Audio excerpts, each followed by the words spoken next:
identifying the location of pheromone production in the species or the genus Hybridization, and later talking about its implications and tying together the different population structures we see in hybrids and the differences we see between backcrossing and parentals and hybrids. So just a little bit of background on pheromone communication and communication as a whole as a mechanism of reproductive isolation. You know in this classic example of moths that we have these two sympatric species that are highly closely related. And their interesting aspect is that their pheromone components that males respond to females are actually shared between the two. And the interesting aspect in this is that the only difference we see between the two is the varying ratio in which these females are produced. So these females are producing the pheromone, allowing for males to differentiate between hetero and conspecifics. What's more interesting is that in lab-produced hybrids in these species, we see that males will actually have to attend to the novel pheromone cue produced by some of these females that closely resemble the pheromones found in their own species. So knowing this and some of the implications we know about communication as a whole, we want to look at a species in which we have natural hybrids occurring and also in which pheromones are highly important for reproductive isolation. So this is my model system. We have Xiphophorus birchoni, the lowland species, and Xiphophorus lingeae, highland species.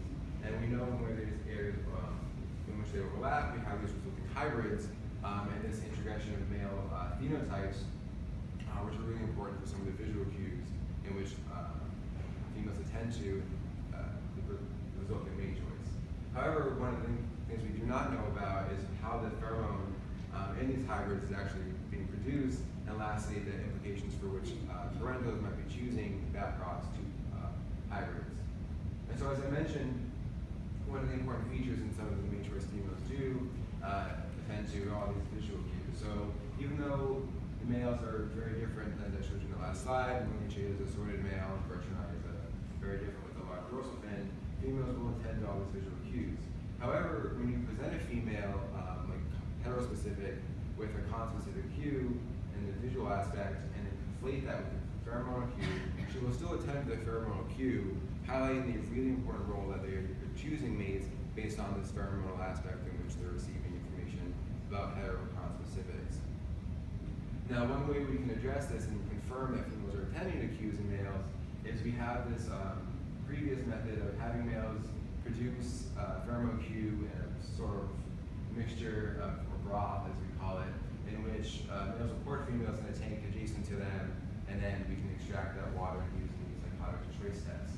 So in which case we can drip the line from birchoni on one side and lingeae on the other, and allow a female to associate with a given cue, and we do association time as a signal for preference. So in this case, a female birchoni associated longer with the birchoni male, highlighting the fact that she actually chose to associate with and had a preference for the birchoni male. Now, we know, as I mentioned, that it's coming from the urinary tract of males, so that as we allow males to soak in the pseudo broth, that we see females eliciting a choice based on this broth alone. We also know from this previous study in our lab that when you inject a male's urogenital tract in the front and die and watch it under ultraviolet light, as he courses the females, we see this controlled oxidative release of the urine upstream from the female, allowing her to make choices off of that. And so knowing this, the biggest hindrance we have is that this pheromone cue in natural water is very dilute and doesn't allow for further chemical analysis or concentration, and there's a lot of noise associated with previous attempts to isolate the chemical components of the cue. But knowing that it's coming from your genital tract, I was able to isolate down some of the organs that may be producing the pheromone cue. So what I did was I went through and isolated each different component, liver, kidney, the tract itself, and I also did other preparations of non-reproductive tissue to verify that I was getting an appropriate response. And what I found was that the testis elicited the most robust and repeatable response in females, and actually, shown here, we see that the whole preparation actually elicited a response similar to that of live male cue generated the old-fashioned way. And so I can talk about these three different preps later if you have any questions of it, but just know that the whole testis, where I take an entire testis, distill it in water, the same way we do with the distilled water from whole male lighting, whole male courting preference, elicits the same response in females. Now the next step I wanted to do was evaluate that actually we get a species-specific response from the testis, the same way we were able to do traditionally with live male cue. And so I took two different males we used, Malinche and Birchni, distilled their testis in water, and then did a behavioral assay as shown in the previous slide. And I found that Birchni females associated similarly as with live Q with Birchni testis as they did earlier, providing me with an example that this testis is a primary candidate and the only candidate I found through all the organs I've tested to be important for pheromonal production in males. So the next step I wanted to be able to do, which has previously been a hindrance for us, is to be able to actually concentrate and isolate the pheromonal components so I can start understanding what differences in the chemical composition females are tending to for mate choice, female preference, and also for species signal identity. So one method is to do solid phase extraction, which allows me to purify, concentrate, and also fraction out at different levels, different components of the pheromone Q would allow me to do interchanges of the different things I find later in HPLC, high performance chromatography. And I'll get to that in a minute. But for right now, just to reiterate, I was able to do the whole testis and then the Pheromonal-specific trials. The next thing I wanted to do is to actually verify that I'm getting the same response I did from live male testis Q, live male Q versus testis. And I found that there was no significant difference between the live male Q traditionally produced and the testis form in which I was producing Q. Highlighting that the testis is not different from the live male Q and any of the components I find. And the next thing I wanted to verify was that the actual solid phase extraction preparation wasn't going to negatively affect or remove any component support of the signal identity or signal fidelity. And so what I found was that the preparation of Birchni testis elicited the same response I found with the whole testis, providing me with some information that the females are still attending to the Q and it is still found within my whole preparation. What I need to subsequently do is do the same thing with the SPE preparation on both Birchni and Malinche, and then validate that I still get that signal fidelity between hetero and constant synthesis.